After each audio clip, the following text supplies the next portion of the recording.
Leur mémoire n'a pas réussi à classer cet événement dans la bibliothèque de mémoire qu'on a tous, parce que ça s'est passé trop vite. C'était un choc trop important et sans que la personne soit préparée. On n'est pas capable de faire la différence entre un événement qui s'est passé aujourd'hui, il y a 10 jours, il y a 1 an, il y a 30 ans. Israël, comment ça marche ? Vous allez adorer comprendre Israël. Itzik Saadian, qui est un soldat souffrant de post-trauma, s'est immolé, il essaye de s'immoler il y a 2 semaines à peu près, et il est toujours dans un état très grave à l'hôpital. Pour parler de ce sujet difficile des soldats post-trauma, nous sommes ce matin avec Dr Cathy Laoui. Dr Cathy Laoui, bonjour. Bonjour. Alors, vous êtes spécialiste du post-trauma et vous êtes aussi directrice d'un institut qui s'appelle ITI, qui est un institut justement qui s'occupe de ces soldats qui souffrent de post-trauma. Je voudrais commencer avec vous, docteur Laoui, avec une première question et plus particulièrement essayer de préciser justement la définition. Quelle est la définition exacte d'un soldat ou d'une personne qui souffre d'un post-trauma? Alors pour nous, on utilise une technique qui s'appelle Somatic Experiencing, qui est, je pense, une des techniques les plus prometteuses dans le traitement du trauma, parce qu'aujourd'hui, dans le monde, le traitement des vétérans, le traitement des vétérans qui souffrent de post-trauma est en échec. Je parle d'Israël, mais je parle aussi des États-Unis. Et pour nous, donc, le post-trauma, c'est une rencontre entre quelqu'un qui vit un événement et son système nerveux, donc son corps. On comprend aujourd'hui que c'est le système nerveux qui gère le stress à l'intérieur du corps. C'est lui qui digère le stress en quelque sorte, comme le système digestif digère la nourriture. Et c'est avec lui qu'on doit travailler. Donc, c'est une rencontre avec vraiment la physiologie de la personne. C'est-à-dire que les personnes qui souffrent de trauma, ce sont des personnes, des soldats en général, mais ça peut être d'autres personnes aussi, bien entendu, et qui ont vécu un événement difficile, et cet événement reste ancré dans leur mémoire. C'est ça? Exactement. C'est-à-dire que l'événement qu'ils ont vécu est indigeste. Ils ont pas, leur mémoire n'a pas réussi à classer cet événement dans la bibliothèque de mémoire qu'on a tous, parce que ça s'est passé en général. Il y a des caractéristiques. Ça s'est passé trop vite. C'était un choc. Et ça s'est passé en quantité trop importante et sans que la personne soit préparée. Et la personne, en quelque sorte, revit tout le temps ce moment? Oui, c'est-à-dire puisqu'il y a un élément dans le cerveau qui ne fonctionne pas quand on vit un événement intense, un choc intense. On a un élément dans le cerveau qui s'appelle l'amygdale qui devient très très excité.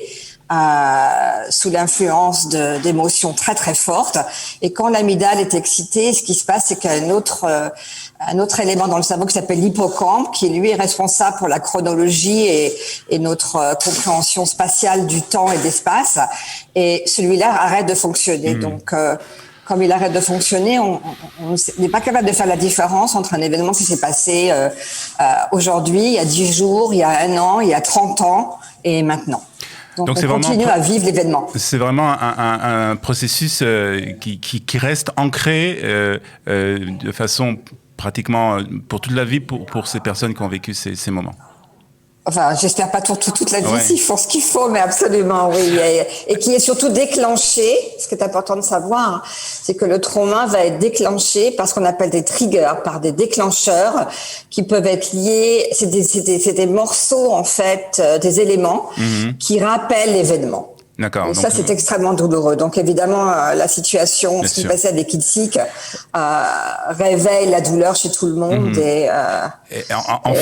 En fait, ça risque, ce rappel, donc, risque d'arriver à tout moment pour ces personnes. Absolument, à tout moment. Ils vivent dans une tension énorme tout le temps. Tout le temps, absolument. Oui, allez-y. Oui, parce que le système nerveux contrôle aussi le sommeil, il contrôle en fait toute notre physiologie. Donc, ils souffrent de troubles du sommeil. Ça contrôle aussi toutes nos relations avec l'extérieur. Donc, ils ont des troubles relationnels. Ils ont du mal à fonctionner dans leur vie, dans leur travail, dans leurs études. Il y a des problèmes physiques. Enfin, vraiment, c'est une multitude de symptômes. Est-ce qu'on sait combien de personnes souffrent de trauma, de post-trauma en Israël? Alors, je suppose que en raison des guerres, bien entendu, ce nombre est plus important que dans d'autres pays, peut-être? Oui, c'est-à-dire, si on parle, la population d'Israël est à la fois, souffre évidemment de trauma, mais elle est aussi extrêmement résiliente. Si on travaille beaucoup avec la population de Otef-Aza, des régions limitrophes de Gaza, et c'est absolument incroyable de voir, en fait, la résilience et la capacité d'absorber de ces populations-là.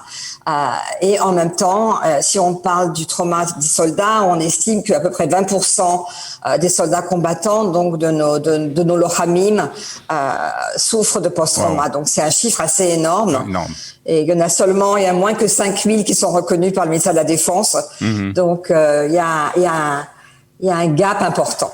Alors, est-ce qu'il y a des situations où justement on souffre de post-trauma? Alors, on va pas pour le moment, on en parlera vers la fin de l'interview de cette reconnaissance par le ministère de la Défense. Mais est-ce qu'il y a des personnes qui souffrent de post-trauma et qui ne sont pas conscientes justement qu'elles souffrent de ce? Absolument. Ça c'est le problème numéro 1. Sur le chemin en fait de la guérison du post-trauma, il y a quelque part un peu comme des bornes indispensables. Et la première borne, c'est d'être capable de reconnaître qu'on a un problème de trauma, parce qu'en général, on commence à être conscient qu'on a des symptômes. Et comme on comprend pas ce que c'est, comme on nous a jamais expliqué à quoi ça correspondait, ça crée en fait un sentiment de honte et de malaise. Et donc ça prend très longtemps avant d'être conscient. Le minimum, d'après le docteur Miki Pola qui dirige le département des soldats qui souffrent de trauma de Tzahal à Tel HaShomer, c'est un minimum de 4 ans avant que les personnes arrivent dans son service. Alors, donc, vous dirigez aussi un institut ITI qui justement s'occupe de ces soldats en post-trauma. Alors, quelles sont aujourd'hui les techniques ou les thérapies, je ne sais pas si on peut parler vraiment de thérapie, qui existent justement pour soigner ces soldats? Je pense que les thérapies qui sont prometteuses, c'est celles qui vont prendre en compte justement, en plus de ce qui peut se passer dans la sphère du mental et de l'émotionnel, qui va aussi prendre en compte ce qui se passe au niveau physiologique. Et en fait, on est capable de guérir des post-traumas qui sont relativement simples très très rapidement si on fait ce qu'il faut à ce niveau-là. Donc, on dispose aujourd'hui de techniques, elles sont en train de rentrer. On fait de la recherche avec, et justement on a une recherche en vue maintenant pour traiter du post-trauma. Vous pouvez nous expliquer un peu ces techniques? C'est quoi? C'est donner des médicaments ou c'est plus? Non, c'est pas des médicaments, c'est des techniques qui vont permettre de dialoguer en fait, d'intervenir avec ces zones du cerveau qui sont concernées, qui sont des zones qui sont plus archaïques et auxquelles on n'a pas accès avec des techniques de thérapie traditionnelle seules. Alors on a évoqué donc ce soldat Itzik qui s'est immolé, qui a essayé de s'immoler, qui est dans ses jours sont encore en danger. Et le problème, c'est que en fait ce soldat n'a pas été reconnu, en tout cas n'a pas eu une reconnaissance entière de ce qu'il souffrait, de son post-trauma. Comment arrive-t-on à ces situations, justement, de la part du ministère de la Défense, qu'il n'y a pas une reconnaissance? Je crois que la première reconnaissance, elle devrait se passer. Ça a commencé un tout petit peu, les premiers balbutiements ont eu lieu après Tzouketan, où on a commencé à s'occuper des lochamim sur le terrain. Mais la première reconnaissance, elle devrait avoir lieu immédiatement. C'est-à-dire des gens qui ont vécu et il y en a vraiment une quantité assez importante, qui ont fait partie de cet événement, de cette catastrophe qui a eu lieu à Sédhiou au début de la guerre de Soukétan. Ces soldats-là devaient vraiment être pris en charge et ne devraient pas être lâchés jusqu'à ce qu'on soit sûr qu'ils sont OK, en fait. Et ça, si on pouvait s'en occuper tout de suite, évidemment qu'on éviterait beaucoup de problèmes. Ensuite, il y a toute la reconnaissance d'un point de vue bureaucratique, en fait, du problème. Et ça, c'est encore, c'est évidemment ça, c'est ce qui soulève l'indignation ces jours-ci.